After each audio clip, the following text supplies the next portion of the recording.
प्रधानमंत्री नरेंद्र मोदी ने वैज्ञानिकों से कुत्तों और घोड़ों की स्वदेशी प्रजातियों पर अनुसंधान की आवश्यकता पर बल दिया।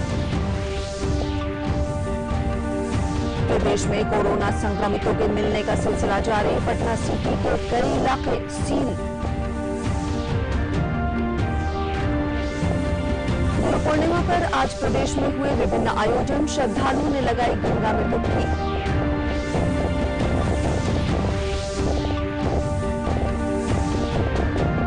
दरभंगा के घनश्यामपुर प्रखंड में फैला बाढ़ का पानी, तटबंधों की निगरानी के लिए टीम तैयार।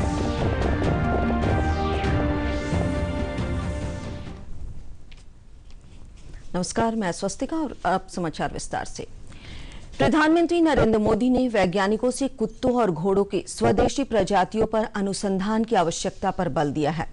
श्री मोदी ने वीडियो कॉन्फ्रेंसिंग के माध्यम से कृषि अनुसंधान, विस्तार और शिक्षा के प्रगति की समीक्षा के दौरान मवेशियों, भेड़ और बकरी की नई प्रजातियों के विकास की भी समीक्षा की। उन्होंने कहा कि इस अनुसंधान से पशुओं के पैरों और मुंह संबंधित बीमारियों के टीकाकरण में मदद मिलेगी। प्रधानमंत्री नरेंद्र मोदी ने प्रौद्योगिकी समुदाय से आत्मनिर्भर भारत ऐप प्रतिस्पर्धा में भाग लेने की अपील की।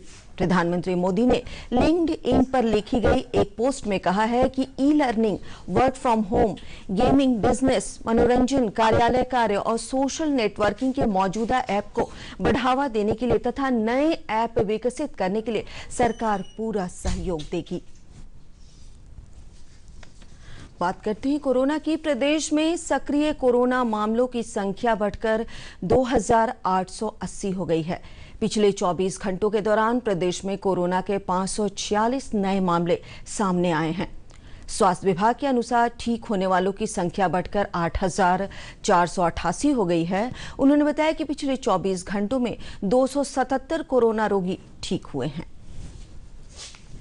पटना में कोरोना के बढ़ते प्रकोप को देखते हुए पटना सिटी के भगत सिंह चौक और सदर गली से लेकर नौजर कटरा मोड़ इलाके को सील कर दिया गया है। इसके अतिरिक्त आलमगंज के मीना बाजार और शिकारपुर इलाके को भी सील किया गया है। मामले की जानकारी देते हुए सिटी एसडीओ राजेश रोशन ने बताया कि सील इलाकों में सिर्फ दवा और किराने की दुकान ही खुली रहेगी। इलाके में कोरोना संक्रमित मिलने के बाद नगर निगम प्रशासन लगातार इन इलाकों को सैनिटाइज कर रहा है। और इधर नजर कटरा मोड़ से सारा एरिया सील किया जाएगा। रात तक सब सील हो जाएगा। उसमें जितनी भी दुकानें हैं सब बंद रहेंगी। केवल आवश्यक वस्तुएं जैसे दवाई की दुकानें या किराना की दुकानें हैं वही खुलेंगी। सड़क पर अशोक राजपथ में कोई भी चाय की दुकानें, ठेला, खंचा सारा प्रतिबंधित कर दिया जाएगा। खबरों में आगे बढ़ते हैं। प्रदेश के विभिन्न हिस्सों में वज्रपात से कल 28 लोगों की मौत हो गई। भोजपुर में इससे 9 लोगों की मौत हो गई। वहीं सारण और रोहतास जिले में 5-5, कैमूर और जहानाबाद में 3-3, बक्सर में 2 और औरंगाबाद में 1 व्यक्ति की मौत हो गई है। वज्रपात के कारण कई लोग गंभीर रूप से झुलस भी गए हैं। कई जिलों में इससे मवेशियों की भी मौत होने की खबर मिली है। मुख्यमंत्री नीतीश कुमार ने वज्रपात से हुई मौत पर गहरा शोक व्यक्त किया है। उन्होंने अधिकारियों को मृत लोगों के परिजनों को तुरंत 4-4 लाख रुपए का अनुग्रह अनुदान देने का निर्देश दिया है। मुख्यमंत्री ने लोगों से खराब मौसम में सतर्कता बरतने और घरों में ही रहने की अपील की। इस वर्ष मार्च में संपन्न पुलिस बहाली की लिखित परीक्षा का परिणाम आने के बाद नवादा में लड़कियां शारीरिक शिक्षा की तैयारी कर रही हैं। कोरोना ने इनके हौसलों को कम नहीं किया है। कोरोना के इस माहौल में जब सब कुछ बंद था, तब भी ग्रामीण परिवेश से आई लड़कियां पुलिस बहाली के लिए अपनी तैयारियां कर रही थी। पेश एक रिपोर्ट। मुश्किलें हौसलों को पस्त नहीं कर सकती हैं। ये साबित करती हैं नवादा की ये लड़कियां जो निरंतर अभ्यास करके अपने आप को आने वाले कल के लिए तैयार कर रही हैं। दरअसल बिहार पुलिस की भर्ती परीक्षा मार्च में संपन्न हो गई थी, लेकिन परिणाम नहीं आए थे। लॉकडाउन के कारण अभ्यास करने का मौका नहीं मिला। जब अनलॉक 1 हुआ और बाहर आने की छूट मिली, तब से ये लगातार अभ्यास कर रही हैं। कोरोना के चलते हम लोग का एग्जाम थोड़ा सा लग रहा था कि एग्जाम नहीं है आया रिजल्ट, तो नर्वस हो गए थे। तो रिजल्ट आया तो हम लोग को खुशी हुआ कि चलो भाई आ गया रिजल्ट, तो फिजिकल की तैयारी करते हैं। हम लोग सुबह शाम आके यहाँ पे फिजिकल करते हैं। इनकी तैयारी करा रहे प्रशिक्षक कीर्ति रंजन कहते हैं कि लड़कियां उत्साह से परिपूर्ण हैं। पिछली बार भी इनका 100% चयन हुआ था, इस बार भी ऐसी ही उम्मीद है। इससे पहले बिहार पुलिस का ट्रेनिंग कराया था, जिसमें 8 लोगों का सिलेक्शन हुआ था, लड़का लोग का, और लड़की लोग का लगभग जितना थी 20-22 जितना थी सबका सिलेक्शन हो गया। पहले तो आई थी तो 2 चक्कर नहीं दौड़ पाती थी बढ़िया से, लेकिन अब जितना लड़का लोग दौड़ता है उतना लड़की लोग भी दौड़ रही। इनमें से अनेक लड़कियां निर्धन साधनहीन ग्रामीण परिवार से आती हैं। पूनम कहती हैं कि वे अपने परिवार का सपना पूरा करने का प्रयास कर रही हैं। उद्देश्य है कि मैं अपने परिवार के लिए कुछ करूं, इसीलिए मैं अपने तरफ से हर कोशिश कर रही हूं कि इसको मैं इस जो बिहार पुलिस का जो हम रिज़ल्ट पास किए हैं उसके लिए आगे जो फिज़िकल होगा उसमें हम अच्छे से तैयारी करें, ताकि अपने परिवार का साथ दे सकें आगे के लिए। और यही मेरे माता पिता का उद्देश्य है, ताकि हम अपने जीवन में सफल हों।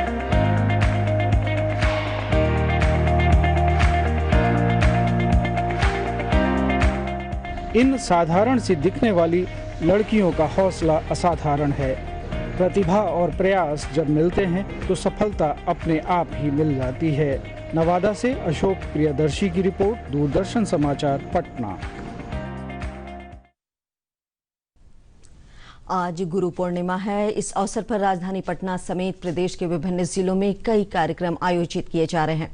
इस अवसर पर आज राजधानी पटना के संजय गांधी जैविक उद्यान और अन्य पार्कों में वन और पर्यावरण विभाग तथा आर्ट ऑफ लिविंग की ओर से पौधारोपण किया गया।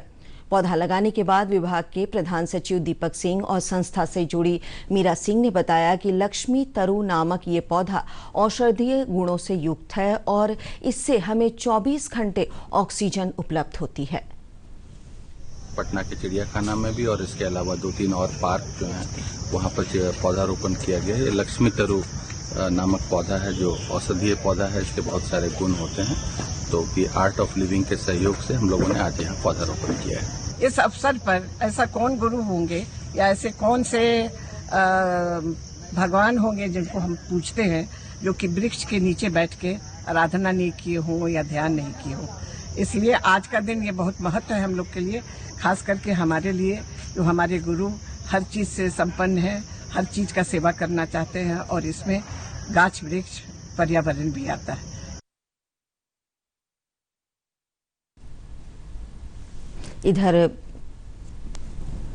इधर बेगूसराय जिले के सिमरिया घाट में भी लोगों ने गुरु पूर्णिमा के मौके पर परंपरा अनुसार गंगा स्नान और दान किया। कोरोना संक्रमण को देखते हुए श्रद्धालुओं ने पूजन कार्य में सावधानी बरती। इस अवसर पर गीता का कथावाचन भी हुआ।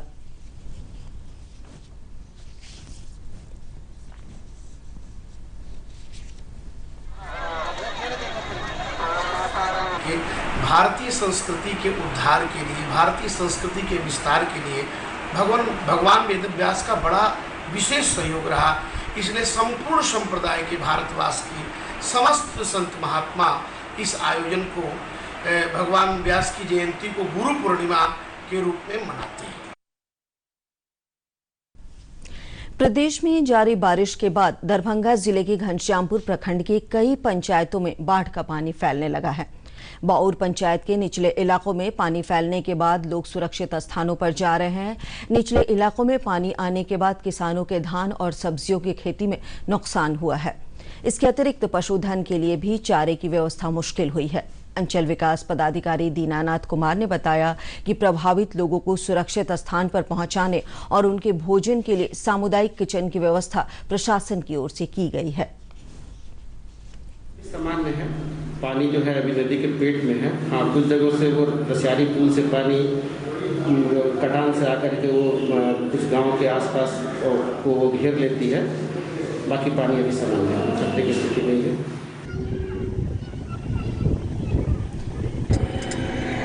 वहीं समस्तीपुर जिले में भी बूढ़ी गंडक, कोसी और कमला बलान नदियों के जलस्तर में वृद्धि जारी है। मौजूदा हालात को देखते हुए बाढ़ नियंत्रण विभाग ने तटबंधों की सुरक्षा के लिए कार्रवाई शुरू कर दी है।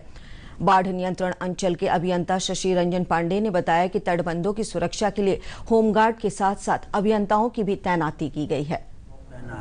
वो हम लोगों ने पूरा कर लिया है। ऐसे जहाँ जहाँ संकट हो रहा है वो टीम करा रहे हैं। जहाँ जो समस्या आएगी उसको हम लोग देखेंगे, कहीं कोई दिक्कत तो नहीं है।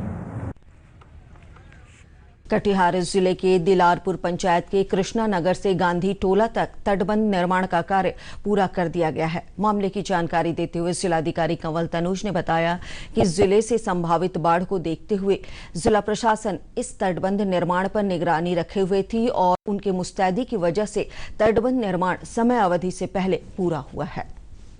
गंगा नदी का कटाव पिछले साल काफ़ी हुआ था और इस बार भी उस पर खतरा मंडरा रहा था, तो हम लोगों ने इस बार काम शुरू कराया था बाढ़ प्रबंधन में, और उसमें हम लोगों का लक्ष्य था कि हम लोग तत्काल जून तक 2 किलोमीटर का कार्य कर दें। लेकिन कोविड के कारण चूंकि कार्य बाधित हो गया, लेकिन फिर भी जो 400 मीटर का क्रिटिकल स्ट्रेच था उसको ध्यान में रख के हम लोगों ने टारगेट लिया था, और अभी हम लोग 700 मीटर का 30 जून तक क्रिटिकल स्ट्रेच कंप्लीट करा चुके हैं। तो तत्काल वहाँ पे अब कोई खतरा नहीं है।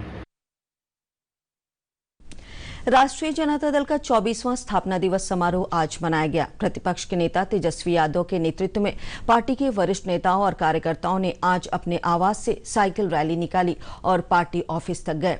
राजद नेताओं ने कहा कि केंद्र सरकार ने पेट्रोल और डीजल के मूल्य में बेतहाशा वृद्धि कर आम लोगों के जीवन को दुभर बना दिया है।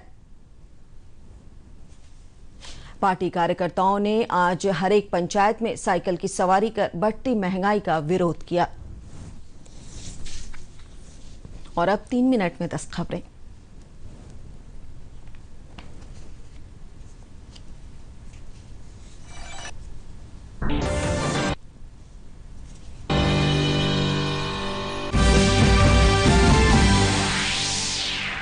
प्रधानमंत्री नरेंद्र मोदी ने आज आईसीआर की प्रगति की समीक्षा की। उन्होंने कृषि वैज्ञानिकों से प्रौद्योगिकी नवाचार को अपनाने की बात कही। प्रधानमंत्री नरेंद्र मोदी ने 59 चीनी ऐप्स पर प्रतिबंध लगाए जाने के बाद भारत निर्मित विश्व स्तरीय ऐप्स बनाने के लिए आत्मनिर्भर भारत ऐप इनोवेशन चैलेंज की शुरुआत की। गुरु पूर्णिमा पर आज प्रदेश में हुए विभिन्न आयोजन, श्रद्धालुओं ने गंगा में लगाई डुबकी। और दरभंगा के घनश्यामपुर प्रखंड में फैला बाढ़ का पानी, तटबंधों की निगरानी के लिए टीम तैयार।